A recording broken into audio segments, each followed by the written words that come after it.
Eis que eu criei o ferreiro. Veja bem, irmãos, quem deu a sabedoria ao homem de ser ferreiro? Aqui está a prova, foi Deus. Eu criei o ferreiro, que assopra as brasas no fogo, que produz a ferramenta para a sua obra. Também criei o assolador, para destruir. Foi Deus que criou o assolador para destruir. Toda ferramenta preparada contra ti não prosperará, e toda língua que se levantar contra ti em juízo, tu a condenarás. Esta é a herança dos servos.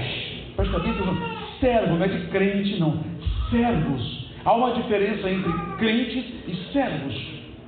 Esta é a herança dos servos do Senhor, e a sua justiça que vem de mim, diz o Senhor. Pode assentar rapidamente. Prestem atenção na palavra. Às vezes nós lemos e pregamos sem perceber o conteúdo da mensagem. O que o Senhor está falando? Ele criou tudo, até o assolador, para assolar. Mas quando alguém é servo, Malaquias diz assim: outra vez haverá diferença entre uma pessoa e outra, entre quem serve e quem não serve.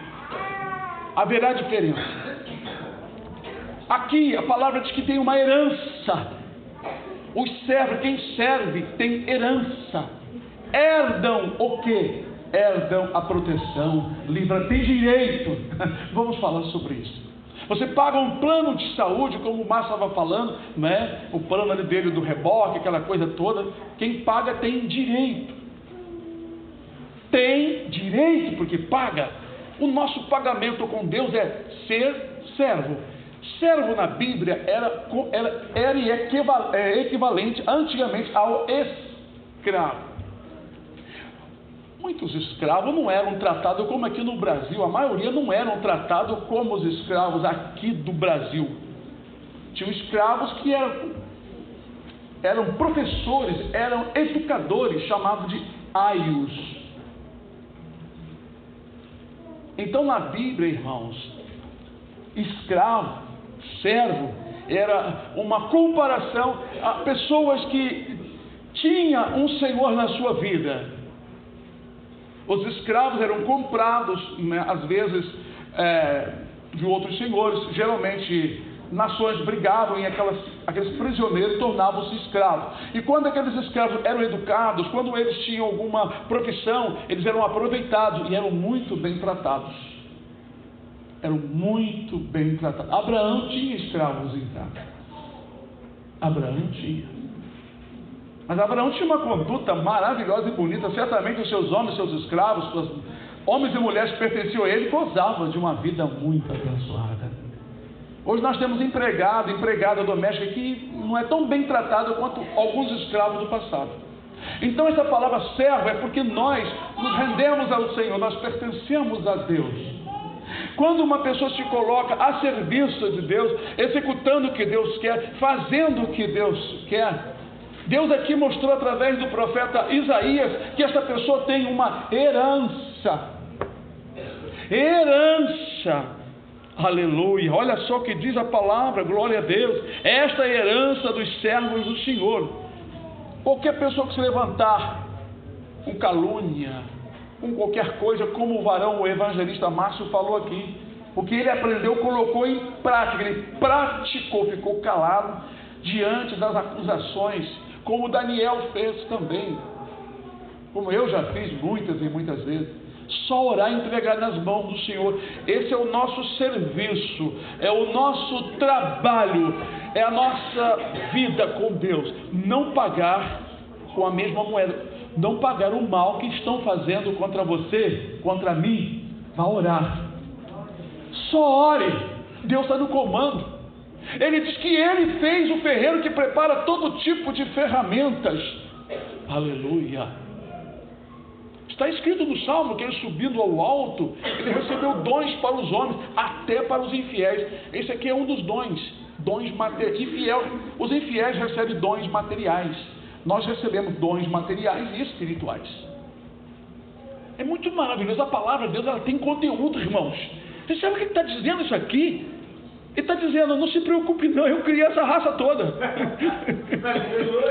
Se você me serve, tu está na minha mão. Aleluia. Eu cuido da tua vida. Deus falou pelo profeta Isaías no passado para o povo de Israel. Mas o povo de Israel tinha uma tendência horrível. Abre Jeremias 7. Aleluia. Vou procurar não ser muito longo, mas ser objetivo, e que os irmãos prestem atenção, porque esta é uma palavra de libertação. Jeremias capítulo 7, é logo na frente. Veja o que diz o Senhor.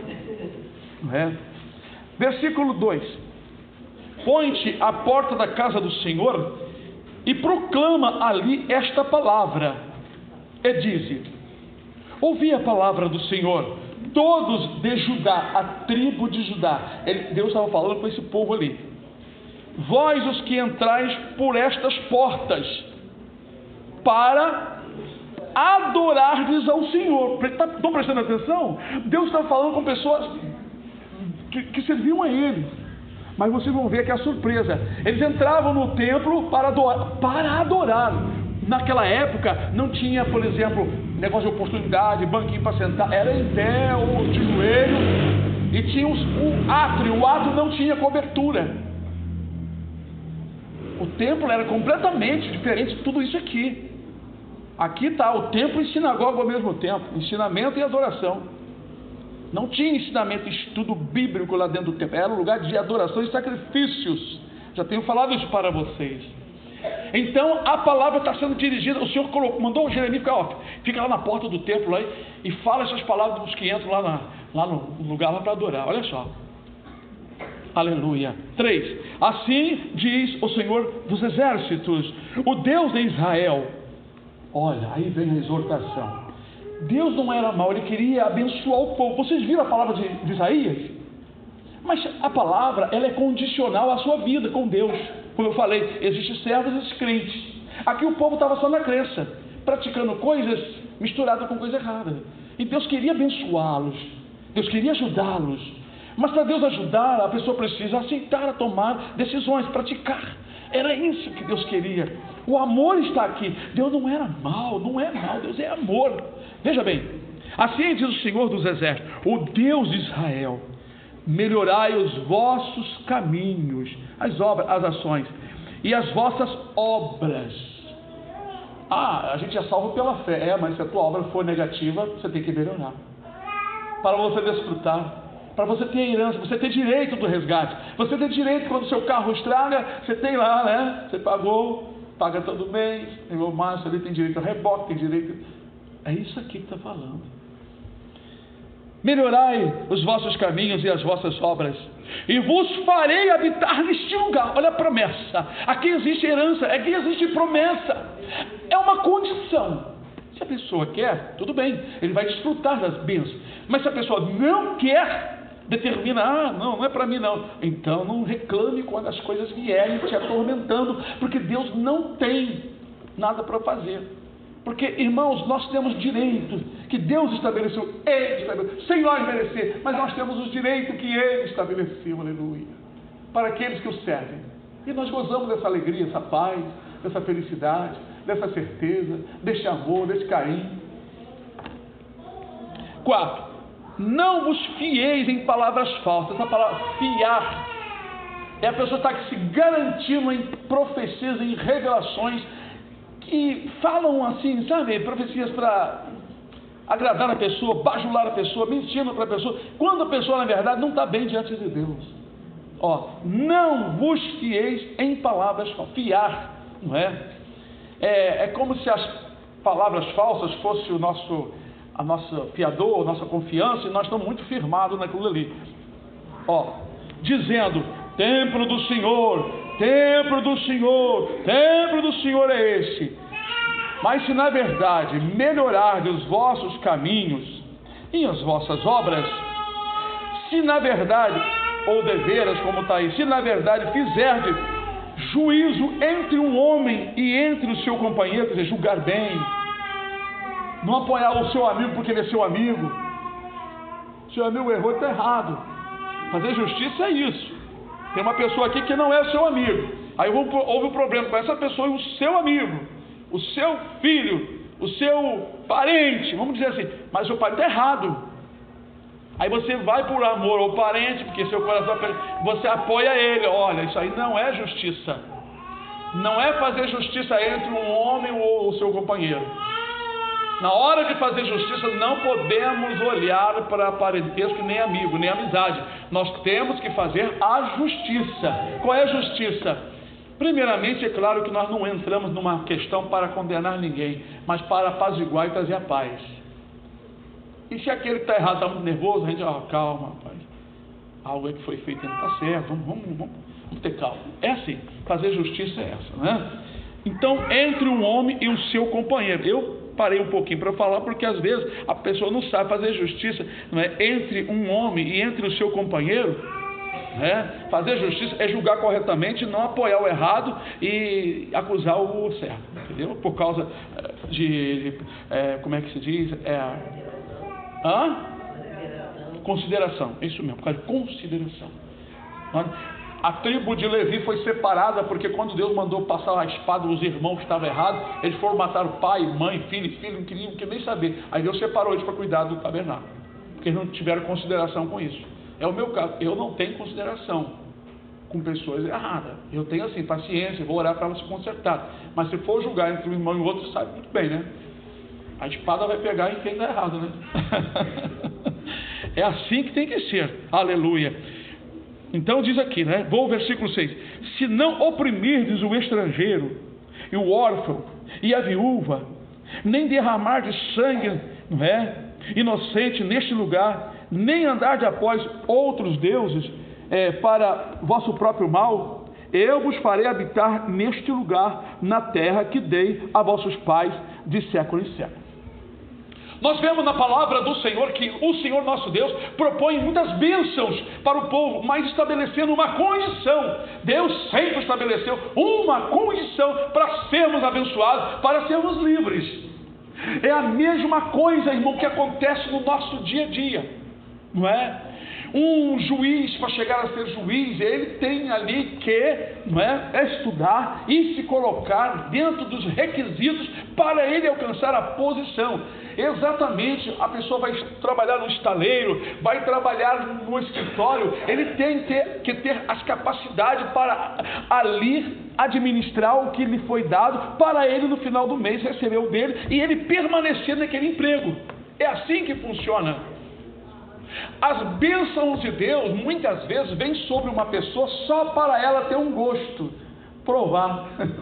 Olha, eu vou te dar uma cura, eu vou provar que eu sou Deus na sua vida. Mas depois as coisas não acontecem porque a pessoa não entendeu.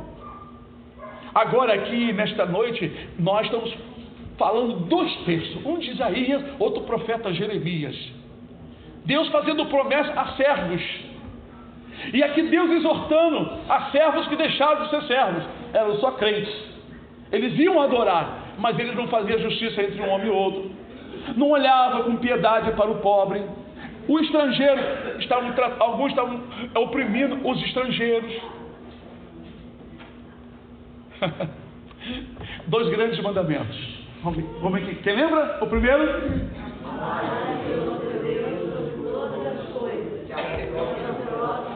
Não, de todo o seu coração, de todas as suas forças, esqueceram. E o outro semelhante a ele. Como a ti mesmo.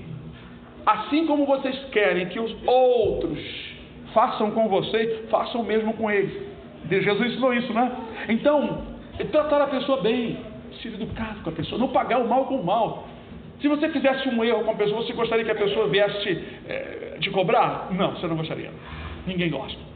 Então, você faz o seguinte: quando alguém te atacar, você não paga o mal com o mal. Faz de conta que foi você que errou, e que é você que está lá no lugar dele. E agora o que você pensa? Você está aqui e você está lá. Bom, eu não vou fazer mal a mim mesmo. Eu errei, tudo bem, eu vou perdoar. É isso aí, vou perdoar. Então o Senhor, ele queria que a nação de Israel praticasse as boas obras para que ele pudesse habitar, porque as más obras é como um fedor, como uma fossa aberta, é como uma imundícia. E o Senhor, ele é santo, ele não quer habitar no meio de coisa suja. Então, quando existe limpeza na nossa vida, você começa a sentir a presença de Deus, você sente a presença do Espírito Santo. Hoje existem milhares de gente que vão às igrejas, que são até religiosas, mas de férias, né, fora do culto, né, praticam coisa dentro de casa, no setor de trabalho, com os amigos, mentem, né? Pega emprestado, depois não paga, um monte de coisa praticam errado. Aí ficam, né, adorando o Senhor, sente assim aquela emoção, mas não é a presença do Espírito, mas continua com a obra errada. Esses serão reprovados. Vocês lembram aquela escritura que Jesus disse? Muitos me dirão naquele dia: Senhor, mas em teu nome, Senhor, nós expulsamos demônios. Senhor, em teu nome, Senhor, nós profetizamos, fizemos até maravilhas, Senhor. E o Senhor vai olhar para essas pessoas e vai dizer: apartai-vos de mim, vós que praticais a iniquidade, porque eu nunca conheci vocês. Por isso que eu, o pastor Edivaldo aqui de vocês, eu prego uma verdade para vocês, eu prego uma boa nova que faz vocês entender que vocês têm que fazer a escolha certa. Eu não deixo vocês assim, anestesiados, embriagados com mensagem. Eu falo certo, para vocês dirigir a vida sem embriaguez, porque existe mensagem que embriaga. A pessoa pensa que está servindo a Deus e na verdade não está. A pessoa troca a verdadeira adoração por um culto cheio de músicas, cheio de outras coisas, cheio de festa, de festividade, e aquilo é uma embriaguez, deixa a mente da pessoa assim: está tudo bem, né? Está tudo legal. É assim que o bêbado faz. Ele bebe demais, e ele está tudo bem para ele, caindo no chão, não caindo, falando que não presta, está tudo bem. Mas quando você está com boa consciência, quando você estuda, quando você está bem, você lê lá: 4 mais 4 é 8, menos 2 é 6. Você está com consciência. Não tem como mudar aquilo dali. 4 mais 4 é 8, menos 2 é 6. Não tem como mudar. É o que está ali. A palavra é a mesma. Jesus te promete. Primeiro eu falei da promessa. A herança, ele te dá herança. Você pode herdar tantas coisas da mão de Deus. Você pode sim, se você crer em você servir. Mas depois de servir a Deus, pode acontecer de você relaxar. Como aqui o Senhor falou, para o povo que entrava do templo para adorar. Eles já estavam relaxados, copiando as outras nações, né? Deixando as coisas de Deus sem zelo, sem amor. Não amavam as coisas do Senhor. E Deus se sentia assim, sabe, colocado para trás. Sabe, quando uma pessoa coloca Deus para trás, bota o Senhor por último plano. Irmãos, Jesus é tudo para mim. Eu amo Jesus, Ele sabe que eu amo. Eu tenho falado para Ele assim: Senhor, eu não consigo, Senhor, pensar em sofrer como os apóstolos sofreram, Senhor. Eu não tenho essa capacidade, mas eu amo, Senhor. Eu amo a Tua palavra, eu amo meus irmãos. Eu procuro, Senhor, fazer o que é bom para ajudá-los. Eu oro sempre, me dê sabedoria. Então eu estou sempre trabalhando para eu ser melhor para meus irmãos. Eu sei que isso é agradável a Deus. Eu sei que procurando eu servir os irmãos na palavra, na unção. Por exemplo, para eu ouvir a voz de Deus falar comigo, dê primeiramente a oportunidade à irmã Estela. Eu tenho que orar, jejuar, eu tenho que estar em comunhão, eu tenho que estar ligado com o Senhor. É a mesma coisa. Os irmãos que foram chamados para pregar e evangelizar, não fica só de barriga cheia, não. Vai para o jejum, irmão, mata essa carne. Porque senão, tu não vai ter grandes experiências. Tem que entrar no jejum, na oração, tem que botar o rosto no pó e clamar a Deus. Vocês vão ter uma experiência enorme deste tamanho. Então, entenderam aqui? As promessas. Olha, quando você serve, não fique com medo de ninguém. Você não vai atacar ninguém, não vai provocar a Deus, você não vai tentar ninguém, mas você não fique com medo de ninguém que se levante. Quando eu comecei no Evangelho, mas eu comecei mais determinado, igual aquela rocha chamada pederneira, que é uma rocha preta que é dura. Eu estava assim, servindo ao Senhor, nada de conversa fiada, de amigo, de brincadeirinha no quartel, e zombando de mim. Aquilo não me afetava. Eu tinha uma meta, seguir Jesus. Eu não era meio balanceado, ficava pensando, se vou, se não vou. Todo culto eu estava lá, às vezes pagava alguém para ficar no meu serviço, lá no quartel, para eu vir para o culto. Eu me esforcei, me esforço até o dia de hoje, aleluia. Eu sei que o Senhor se agrada disso. E sabe, irmão, eu vivo uma vida feliz com Jesus. Aí os problemas, pastor, aí todo mundo tem, né? Mas a gente passa nos problemas com um amigo, né? Com Jesus. A diferença é essa: quando você passar pelo fogo, você não vai se queimar, porque eu vou passar com você, não é? Glória a Deus. Então, irmãos, está aqui uma mensagem gloriosa, maravilhosa, poderosa. Medita nela, medita o que eu falei, que esses dois, viu? Eu coloquei o que o Espírito me deu. Primeiro, as bênçãos, promessas. Olha, para quem serve. Depois da exortação, para quem já não está servindo mais, para quem já não está no mesmo combate, para quem já não está na mesma atividade, já não está aceso. As pessoas começam a ter dificuldades, e o Senhor não se agrada.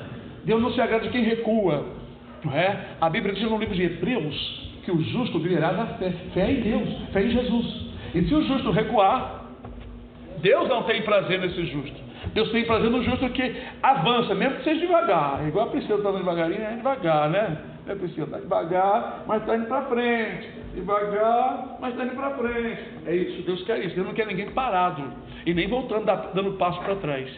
Sempre avançando de fé em fé, de fé em fé, de fé em fé, acreditando, vendo a experiência, valorizando, se aperfeiçoando, melhorando. Você vai ter todo o respaldo da mão de Deus, tudo o que você vai precisar para viver enquanto Jesus não volta. Porque, irmão, viver aqui, tendo o que cobrir, um teto e comida, e sejamos coisas contentes. As outras coisas não são tão necessárias, não, porque é certo que nós nascemos nu, como as criancinhas aí, e nu nós vamos sair dessa vida.